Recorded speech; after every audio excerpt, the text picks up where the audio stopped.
രണ്ടാമത്തെ അപ്രോച്ചാണ് social justice approach എന്ന് പറയുന്നത്. നേരത്തെ നമ്മൾ പറഞ്ഞു നിർത്തിയത് സോഷ്യൽ ഡിമാൻഡാണ്. ഡിമാൻഡ് അനുസരിച്ച് കോഴ്സുകൾ ഡിസൈൻ ചെയ്യുന്നതിനാണ് നമ്മൾ പറഞ്ഞത്. ഇവിടെ പറയുന്നത് സോഷ്യൽ ജസ്റ്റിസ് ആണ്.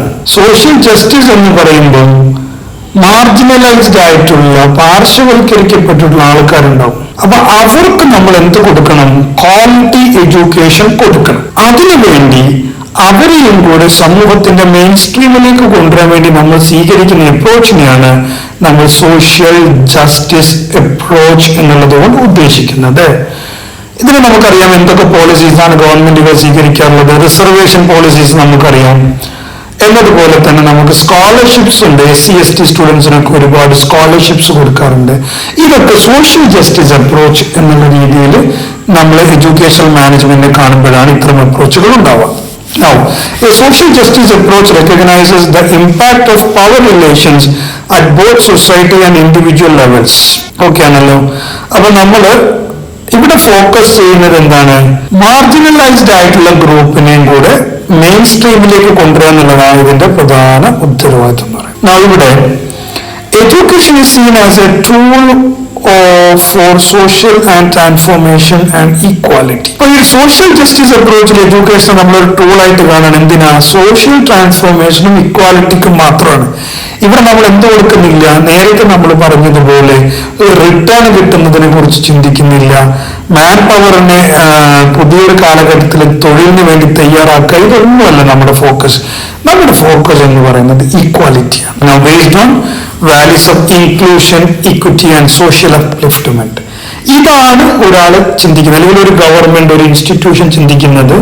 ലാഭമല്ല, സ്കില്ല് കൊടുക്കുകയൊന്നുമല്ല, മറിച്ച് എല്ലാവരെയും ഒരുമിച്ച് സോഷ്യൽ അപ്ലിഫ്റ്റ്മെന്റ് ഉദ്ദേശിക്കുകയാണെങ്കിൽ അവർ സ്വീകരിക്കുന്ന മെത്തേഡിനെയാണ് നമ്മൾ സോഷ്യൽ ജസ്റ്റിസ് അപ്രോച്ച് എന്ന് പറയുന്നത്. ഇനി ഇതിന്റെ അഡ്വാൻറ്റേജസ്, ഇതൊരു ഇൻക്ലൂസീവ് പോളിസി ആയിരിക്കും. എന്താ ഇൻക്ലൂസീവ് പോളിസി എന്ന് പറഞ്ഞു കഴിഞ്ഞാൽ എല്ലാ ആളുകളെയും ഉൾക്കൊള്ളുന്ന പോളിസിനെയാണ് നമ്മൾ ഇൻക്ലൂസീവ്. അപ്പൊ നമ്മൾ ഒരു സമൂഹത്തിലെ എല്ലാവർക്കും വിദ്യാഭ്യാസം കൊടുക്കുക എന്നുള്ള ലക്ഷ്യത്തോടു കൂടി നമ്മൾ പോളിസീസ് അപ്രോച്ചസ് സ്വീകരിക്കുമ്പോഴാണ് നമ്മൾ അതിന് സോഷ്യൽ ജസ്റ്റിസ് അപ്രോച്ച് എന്ന് പറയും.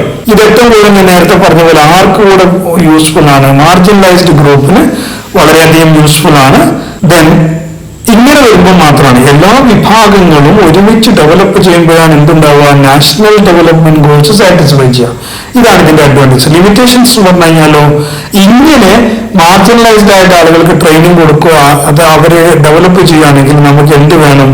നല്ല ഫണ്ടിങ് കിട്ടണം ഗവൺമെന്റ് സൈഡിൽ നിന്നും. എങ്കിൽ മാത്രമേ ഇവരുടെ കാര്യങ്ങൾ നമുക്ക് ഫുൾഫിൽ ചെയ്യാൻ പറ്റുള്ളൂ. Then success depends on proper implementation. ഇനി ഇത്തരം സോഷ്യൽ സ്കീമുകളുടെ ഒരു ചലഞ്ച് എന്താന്ന് വെച്ചാൽ, സോഷ്യൽ അപ്രോച്ചുകളുടെ ഒരു ചലഞ്ച് എന്താന്ന് വെച്ച് കഴിഞ്ഞാൽ, ഇത് വളരെ പ്രോപ്പറായിട്ട് എക്സിക്യൂട്ട് ചെയ്യുക എന്നുള്ളത് വലിയൊരു ചലഞ്ചാണ്.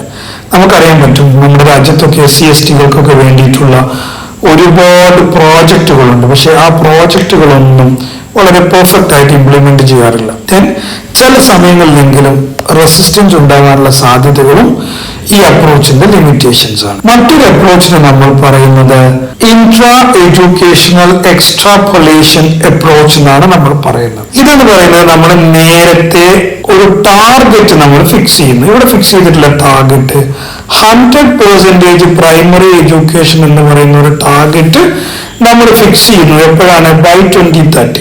2030 ആകുമ്പോൾ 100% പ്രൈമറി എഡ്യൂക്കേഷൻ കൊടുക്കണമെന്ന് നമ്മൾ തീരുമാനിക്കുകയാണെങ്കിൽ നമുക്ക് അവിടെ ടീച്ചേഴ്സ് വേണം, സ്കൂൾസ് വേണം, ഇൻഫ്രാസ്ട്രക്ചറൽ ഫെസിലിറ്റീസ് വേണം.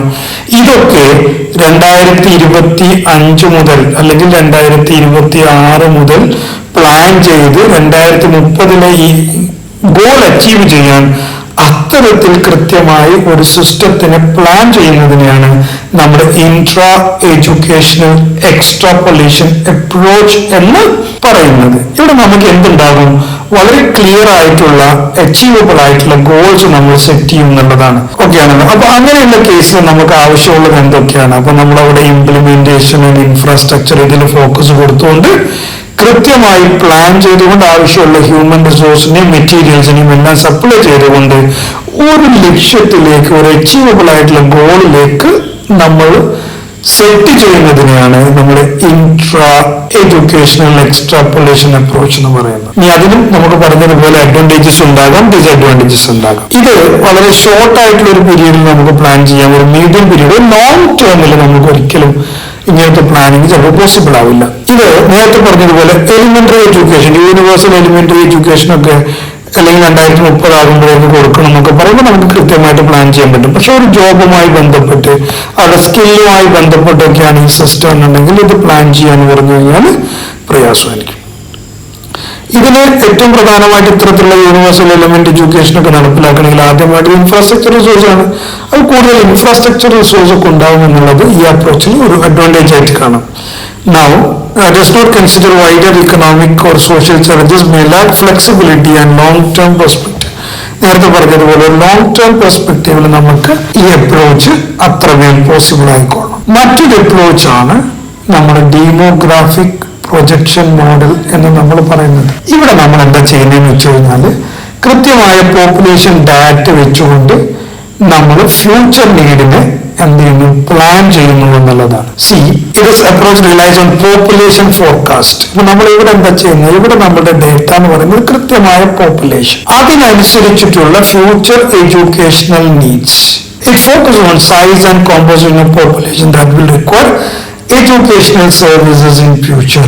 ഫോർ എക്സാമ്പിൾ പറഞ്ഞാല് നമ്മളൊരു ഡേറ്റ പറയാണ്, ഏതെങ്കിലും ഒരു ടൗണിൽ 2026 ആകുമ്പോഴേക്ക് 10 വയസ്സിൽ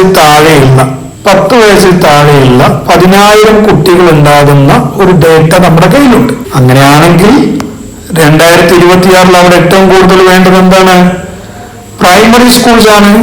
ഇങ്ങനെ ആവശ്യമുള്ള പ്രൈമറി സ്കൂൾസ് നമ്മൾ പോപ്പുലേഷൻ അനുസരിച്ച് എഡ്യൂക്കേഷൻ പോളിസിനെ പ്ലാൻ ചെയ്യുന്നതിനാണ് നമ്മൾ എന്ത് പറയാ, ഡെമോഗ്രാഫിക് പ്രൊജക്ഷൻ മോഡൽ എന്ന് പറയാം. അപ്പൊ നമ്മൾ 6 അപ്രോച്ചുകളാണ് നമ്മൾ പറഞ്ഞത്. അപ്പൊ ഇനി 6ാമത്തെ അപ്രോച്ചിന്റെ ലിമിറ്റേഷൻസ് ഉണ്ട്, നമുക്കറിയാൻ പറ്റും. കോൺക്രീറ്റ് ഡാറ്റ വെച്ചിട്ടാണ് നമ്മൾ, അതുകൊണ്ട് തന്നെ പ്ലാനിങ് വളരെ ഈസി ആയിരിക്കും. ലോങ് ടേം നീഡുകളെ കുറിച്ച് നമുക്കിത് പറയാൻ പറ്റും. അക്യുറേറ്റ് ആയിട്ടുള്ള ഡാറ്റ കിട്ടുകയാണെങ്കിൽ ഈ പോളിസി ഭയങ്കര യൂസ്ഫുൾ ആയിരിക്കും. പക്ഷെ അതേ സമയത്ത് സ്റ്റുഡൻസിന്റെ less useful when student choice varies widely. For example പറയുകയാണെങ്കിൽ ഒരുപാട് കോഴ്സുകളെ കുറിച്ചിട്ട് കുട്ടികൾ ഇങ്ങനെ ചിന്തിക്കുന്ന ഒരു സാഹചര്യം ഉണ്ടെങ്കിൽ അത്തരം സംവിധാനത്തിൽ ഇത് അത്രമേൽ യൂസ്ഫുൾ ആയിക്കൊള്ളുന്നില്ല. പിന്നെ require consistent updated demographic data, വളരെ കൃത്യമായ ഡാറ്റ അവൈലബിൾ ആകണം ഇത്തരം കാര്യങ്ങളൊക്കെ ചെയ്യണമെങ്കിൽ.